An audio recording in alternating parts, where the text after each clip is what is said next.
우리나라 군사정보 채널 한국 호랑이 구독과 알림 설정은 영상을 제작하는 데 큰 힘이 됩니다.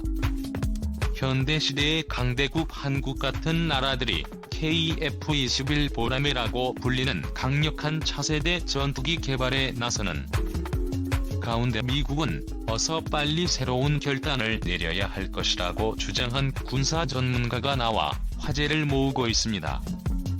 미국 상원에서 방위 및 국가안보요원으로 일하며 워싱턴 DC에 근접한 아메리카 안보센터에서 선임 연구원으로 지낸 뒤 보잉에서 국제사업의 스페셜리스트로 일하는 브라이언 버튼은 외교정책과 국가안보 문제를 논의하는 포럼 인 워터록스에 이와 같은 주장을 담은 내용을 기고했습니다.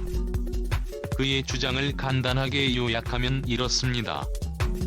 한국처럼 미국산 전투기에 종속되었던 나라가 KF-21 전투기라는 새로운 전투기를 개발해 미국산 무기 체계에서 탈피해 나가고 있는 상황 속에서 미국 정부는 변화를 두려워하며 동맹국의 군사기술 발전을 방해하기보단 반대로 적극적으로 협력해 동맹국의 신뢰를 쌓아가야 긍정적인 미래를 볼 수 있다는 발언이었는데요.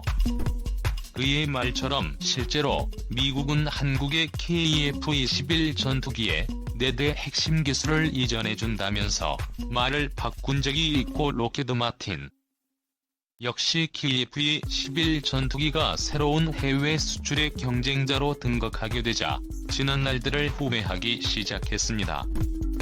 그렇다면 현재 차세대 전투기를 개발하는 미국의 동맹국들은 대표적으로 어디가 있을까요?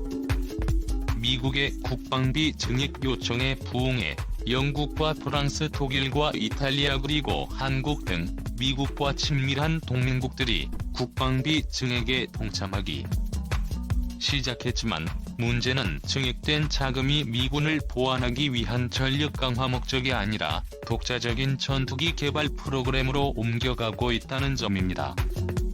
브라이언 버튼이 지적하고 있는 독자적인 전투기 개발 프로그램은 향후 4년간 20억 파운드의 투자를 약속한 영국의 템페스트 프로그램과 1,000억 유로 이상으로 전망되는 독일과 프랑스, 스페인의 FTA의 프로그램과 함께 약 80억 달러의 자금을 투입해 개발이 진행되고 있는 한국의 KF-21 프로그램을 대표적으로 언급했습니다.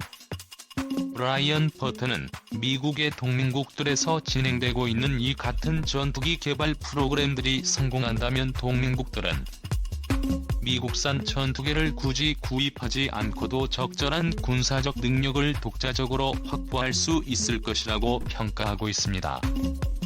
그러나 미국 정부는 동맹국들의 전투기 프로그램은 경쟁 관계에 노출돼 적극적인 공조가 부족하고 동맹국들의 한정된 자금이 미군과 상호 운용성이 떨어지는 중복된 프로그램에 소비된다면 감시정찰과 방공미사일 분야 같은 다른 프로그램에 투자할 여력이 떨어져 동맹 전체의 이익을 해칠 위험성이 있다고 쓸데없는 우려를 가지고 있다는 점이 문제라고 지적했습니다.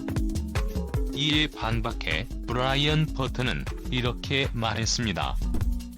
각 동맹국들의 전투기 개발 프로그램은 장래의 위협이나 전쟁 환경의 설정이 다르기 때문에 스텔스 성능과 전투기의 성능, 금융 환경과 작전 환경, 무기 탑재량과 데이터 통신 등에 대한 각 국마다 생각이 다르며 차세대 전투기에 대한 요구 요건이 제각각이어서 그들에게 가장 효율적인 무기를 개발하고 있는 것이죠. 하지만 미국이 동맹국의 군사기술 개발을 억제하기 위하여 정치적인 압력을 하는 것은 그만두는 것이 좋다고 지적하고 있습니다. 오히려 그는 상호 운용성을 확보하고 동맹국의 한정된 자금을 효과적으로 활용하기 위해 정치적인 압력을 가해 프로그램 자체를 중단시키고 미국의 프로그램으로 통합하는 수법은 미국의 동맹국들에게 불평이나 저항만 불러일으킬 뿐이다라고 지적했고, 더욱이 동맹국들의 전투기 프로그램은 고용이나 산업 기반 유지라는 국내 산업 정책과 연결되어 있기 때문에 이러한 동맹국들의 노력을 미국이 경솔하게 부정하거나 경시하는 것은 삼가야 한다고 말하고 있습니다. 반대로 그는 러시아나 중국에 대두하고 있는 상황에서 단독으로는 대처할 수 없는 안전보장상의 위협에 노출되어 있는 미국이 전부터 동맹국과의 협력 기회를 방해하는 나쁜 버릇에 사로잡혀 있다고 지적했고, 동맹국들과의 논의나 공동 작업에 방해가 되는 이러한 버릇을 고쳐야 한다고 말하고 있습니다. 이것에 대해 구체적으로 설명하자면, 현재 미국 정부의 복잡하고 제약이 많은 수출 관리 프로세스에서는 동맹국들과 다양한 차세대 전투기를 공동으로 개발하는 것은 사실상 불가능하며, 미 공군이나 미 해군이 개발 중인 차세대 전투기 역시 동맹국들에 관한 수출을 전혀 고려하고 있지 않습니다. 이러한 미국의 정책이 동맹국들로 하여금 독자적인 전투기 개발을 강행하게 만든 주요한 이유라며, 미국은 무의미한 절차만 중시하고 있는 관공서 업무와 결별하고 동맹국과의 공조기회를 되찾아야 한다고 주장하고 있습니다. 즉, 러시아나 중국의 위협에 대항하기 위해 동맹국들이 추진하고 있는 전투기 프로그램과의 상호 운용성을 확보하거나, 가능하면 동맹국들과의 중복되는 기술에 대한 투자를 피하기 위해서 미국 정부는 얽히고 설킨 정책이나 절차와는 결별해야 한다는 의미입니다. 반면 미국 정부의 새로운 접근법으로 차세대 전투기 개발을 필요로 하는 기술을 동맹국들에게 제공하거나 공동 개발함으로써 동맹국 간의 연대를 확보해야 한다고 제안했습니다. 미국에서는 로키드 마틴과 보잉, 노스롭 그루먼 등의 기업들이 디지털 엔지니어링 기술을 자체 개발하여 인프라를 구축해왔습니다. 이 세 개 기업이 구축한 디지털 엔지니어링 기술은 기술 검증용 항공기를 포함해 시험 제작에 많은 시간과 자금을 투입했다라고 알려져 있습니다. 이것을 다르게 생각해보면 새로운 부작용을 낳을 수도 있는 게 현실입니다. 예를 들어 일본의 차세대 전투기 개발 사업에는 로키드 마틴도 참여하고 있기 때문에 로키드 마틴의 디지털 엔지니어링 시스템을 사용하는 방법도 있지만, 이렇게 되면 개발 인프라를 로키드 마틴에게 전적으로 의존하게 되는데요. 역사적인 디지털 엔지니어링을 이용한 개발 인프라를 정비할 수 없기 때문에 일본의 항공기 개발은 앞으로도 로키드 마틴에게 계속 의존하게 될 가능성을 일본의 군사 전문가들은 우려하고 있습니다. 그렇다고 일본에서 유인 전투기와 무인 전투기를 동시에 개발하기에도 많은 자금이 필요하고 기술 개발에 많은 시간이 걸리는 디지털 엔지니어링 인프라부터 정비를 하게 된다면 일본의 차세대 전투기 사업은 계속 지연될 수밖에 없습니다.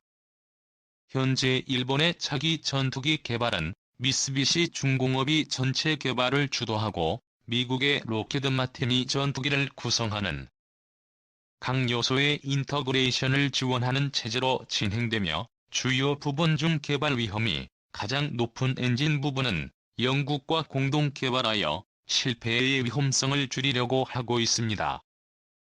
여기에 일본은 디지털 엔지니어링이라는 최신 항공기 개발 방법을 도입하여 차기 전투기를 개발하려고 시도하지만, 현재로서의 일본은 디지털 엔지니어링 기술에 필요한 기술이나 인프라를 가지고 있지 않습니다. 그래서 브라이언 버튼은 이러한 디지털 엔지니어링 기술을 동맹국들과 공유하자고 주장하고 있는 것입니다. 미국의 정책에 많은 영향을 끼치는 싱크탱크에서 이러한 목소리가 나오고 있다는 점을 주목할 필요가 있으며, 동맹국들에게 기술을 공유하지 않았던 미국의 정책이 서서히 변화해 나갈지도 주목됩니다. 여기까지 한국 호랑이였습니다. 벤 쿠퍼와 칭